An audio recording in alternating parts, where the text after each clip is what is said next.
कई बार लोग कर्म को छोड़ने की बात करते हैं। मेरे पास बहुत सारे पत्र आते हैं युवाओं के, वो कई बार हमारी बहनें मुझे कथा श्रवण कराते हुए देखती हैं, तो कई बार हमें भी कथावाचक बनना है। अच्छी बात है, हरि भक्ति में आना चाहिए, मना ही नहीं, लेकिन घर छोड़ने की बात मत कहो।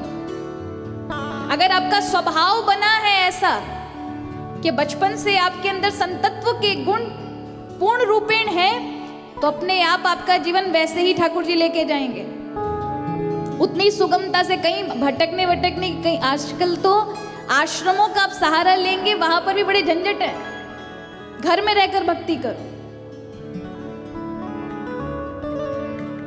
लेकिन कई बार ऐसे पत्र मिलते हैं जिसमें हम सब छोड़ना चाहते हैं, हमारा मन नहीं लगता, अब हम प्रभु की भक्ति करेंगे। तो भक्ति तो आप कर्म में रहकर भी कर सकते हो।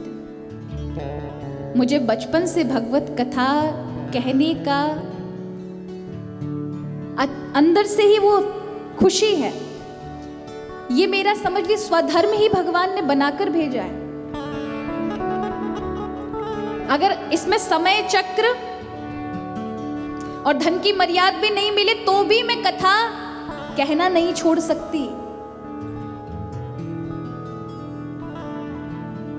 कोई अगर कहे कि समय के चक्र को रोक दीजिए 3 से 4 घंटे, ये तो एक पाबंदी लगा दी जाती है। अब कथा आस्था पर और सोशल मीडिया पर चल रही है, इसलिए वो एक टाइम बांध दिया है। लेकिन बिना टाइम के भी कोई मुझसे कहे रोके ना, तो मैं 6-6, 7-7 जितनी मेरा क्षमता है मैं कथाएं कहती रहूंगी। मुझे एक अलग आनंद प्राप्त होगा उसमें। याद रखिए, आपका स्वधर्म वो है जिसमें समय चक्र को हटा दिया जाए, धन की मर्यादा भी आपसे हट जाए, फिर भी आप उस कर्म को ना छोड़ें, तो वो स्वधर्म है। और यदि समय चक्र की पाबंदी लगी और धन के बिना आप ये काम करेंगे नहीं, तो वो आपका स्वधर्म नहीं है, वो जबरदस्ती है। आप व्यर्थ परिश्रम कर रहे हैं। तो इसलिए हमेशा याद रखें कि आवश्यक नहीं है कि घर छोड़ना। अगर भगवान ने जो आपको चीज दी है, अगर आप एक डॉक्टर हैं, आप एक आर्टिस्ट हैं, आप एक संगीतज्ञ हैं, आप कुछ ऐसी चीज पात्रता रखते हैं जिससे इस समाज का कल्याण हो सकता है, कुछ चीजें उन्हें प्राप्त हो सकते हैं आपसे, तो याद रखिए ये समाज, जो ये सृष्टि जो भगवान ने बनाई है, प्रभु से अलग नहीं है। भगवान सम्राट हैं, तो उनके बनाए हुए राज्य की सेवा तो करें। अगर ऐसी सोच रख लोगे तो सारी प्रकृति का नियम बदल जाएगा। डॉक्टर ये सोच नहीं तपस्या पे जाएंगे, भगवान को प्राप्त करना है, तो अपने नियमों को छोड़ देंगे, मरीजों को देखना छोड़ देंगे, तो सृष्टि की क्रिया में, गति में रुकावट आ जाएगी और आप गलत कर्म कर रहे हैं। फिर आप कर्म में रहकर भी भक्ति कर सकते हैं। अब वो अलग विषय है कि आपका स्वभाव यदि वैसा ही बन गया है, तब फिर आप अपने वहां उस कार्य को विराम देके भक्ति की ओर लग सकते। लेकिन जब आप लक्ष्य को प्राप्त कर लें और शरीर यदि फिर भी रह रहा है, इतना समय अभी जीवन बाकी है, फिर भी आपको सेवा तो करनी ही पड़ेगी शरीर से। बड़े बड़े संतों ने की, सब कुछ छोड़ा। अब आपने सुना होगा शिवानंद, स्वामी शिवानंद जी का नाम, वो बर्मा में डॉक्टर थे। मरीजों को मरते हुए देखकर उनके मन में अत्यंत वैराग जाग गया। ये मृत्यु क्या है, भाग्य क्या है, भगवान कौन है? हम किसी को बचाने का प्रयास करते और पूरा मन बना लेते इसको बचा लेंगे, लेकिन कौन सी ऐसी अदृश्य शक्ति है जिसको ये तय होता है कि इसको मरना है और वो मर जाता है हमारे देखते देखते, और जिसको हम नहीं सोचते कि ये बच जाएगा वो जीवित हो जाता है। कौन सी ऐसी शक्ति जो उसको जीवित करती है? कौन ये निर्णय करता है कि ये सही रहेगा, ये मर जाएगा, इसको आगे जीवन जीना है और इसको नहीं जीना? ये मृत्यु से पहले, बाद में क्या है और जन्म से पहले क्या, ये सब जानना है मुझे। क्योंकि एक दिन मैं भले ही डॉक्टर हूं, लेकिन मेरी मृत्यु जिस दिन आ जाएगी, मैं अपनी मृत्यु को भी ना रोक पाऊंगा।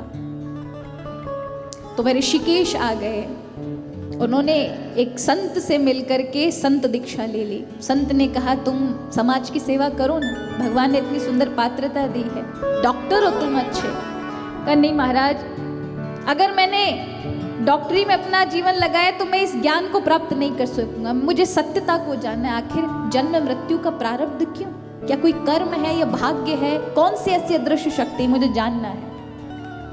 तब संत ने उनको दीक्षा दी। संत दीक्षा पाकर के वह हिमालय में गए। 10-12 वर्ष तक उन्होंने विशेष ध्यान लगाया और सत्य का आभास किया, सत्यता को जान लिया। अब जीवन शेष है, जो जानना था वो जान गए, अब क्या करें। तो जो उन्हें भगवान ने वो दी थी पात्रता डॉक्टर की, उन्होंने एक छोटा सा क्लिनिक हरिद्वार में खोला। और फिर जितने भी संत थे, वहां के लोग थे जो, क्योंकि अब उन्होंने लक्ष्य को तो जान लिया, सत्य को जान लिया, कुछ जानने जैसा रहा नहीं, तो अब क्या करें, जो अब इतना जीवन बचा हुआ है, चलो जो भगवान की सृष्टि बनाई हुई है उनकी सहायता करें। तो फिर डॉक्टर का काम उन्होंने किया, संतों की सेवा की, निर्धनों की सेवा की। तो याद रखिए, कर्म को मत छोड़ो, कर्म से भी प्रभु की प्राप्ति है। यदि आप अपने कर्म से प्राप्त जो भी करो उसे त्याग भाव रखो, तो वही योग है। ऋषियों से श्री सूत जी महाराज कहते हैं, यत पुण्यम सर्वदानेषु सर्वयज्ञेषु वा मुने संभो पुराण श्रवणत् तत्फलं निश्चलं भवेत्। इस कथा को श्रवण करने का जो पुण्य प्राप्त होता है वो उतने बराबर का है जैसे कोई सारे जप कर ले, सारे तीर्थ कर ले, राजसूय यज्ञ कर ले, अश्वमेध यज्ञ कर ले, और जितना पुण्य की प्राप्ति होती है उससे भी कई गुना शिव महापुराण को श्रवण करने से प्राप्त होती है। भगवान तक पहुंचाने का सबसे सरल साधन यदि कोई है तो शिव महापुराण है, जो भगवान शिव को संतोष देने वाला है, और जिस पर प्रभु शिव की कृपा बरस जाए उसका जीवन ही बदल देते हैं। और जैसा कि मैंने शुरुआत में कहा, शिव प्रवेश करते हैं जीवन में तब भक्ति आती है। अब कब करें, बचपन में कर जाएं, जवानी में करें या वृद्ध अवस्था में करें, वो शिव की कृपा के ऊपर है। बिना शिव की प्रवेश किए जीवन में भगवत मार्ग नहीं खुलते, क्योंकि शिव प्रवेश करेंगे तभी तो ये भाव पैदा होगा कि आखिर भक्ति क्यों करूं, किसको पाना है, जीवन क्या है।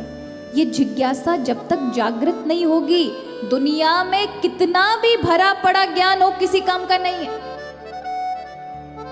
जब तक आपके जीवन में ये जिज्ञासा ना जागे आप कौन है, जीवन क्या है, किसको प्राप्त करना है, ये भाव जब तक नहीं जागेगा, दुनिया भर के पुस्तकालय सब बेकार उस व्यक्ति के आगे, क्योंकि वो ज्ञान से उसको कोई मतलब नहीं है, वो ज्ञान में ही रहना चाहता है। अध्यात्म मार्ग उनके में नहीं खुलते, भगवत मार्ग उनके लिए कभी नहीं खुलता।